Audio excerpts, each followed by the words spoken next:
In this guide, we're going to be going over how you can get shaders here in Minecraft Bedrock Edition with no mods or no add-ons. Before we do get into this guide, make sure to like the video and subscribe to the channel with all notifications on. It really does help with the channel and lets us know that you want more content like this. We'd greatly appreciate it, and if at any point throughout this guide you do have any questions, just ask them down in the comment section below and we can help you out further. I'm going to be doing my best to reply to every single comment down there. Now, if you do want shaders here in Minecraft Bedrock Edition, don't worry, this is going to work here on Xbox, PlayStation, PC, and even most mobile devices. And the best part is, you're not going to need any mods or any downloads. Essentially, from the main menu, go ahead and open up your settings, and then scroll down on this left-hand sidebar, and you're looking for this little video option here. Open this up, and in here, you're going to see a graphics mode option. Essentially, go ahead and select it and switch it to vibrant visuals. From here, make sure that it says favor visuals, and then scroll down, and what you're looking for is a few different options, and you can adjust the rest of these accordingly. It doesn't necessarily matter, but there is a few options you're going to want to turn on, such as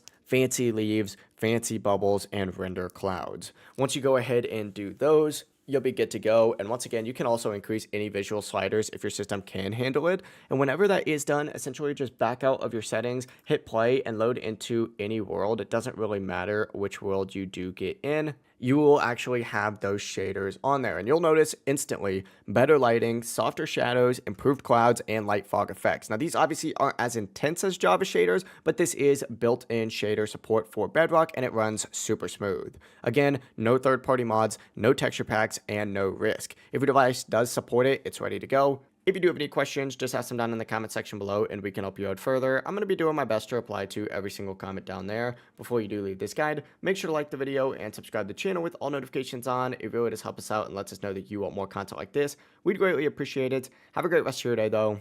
Peace.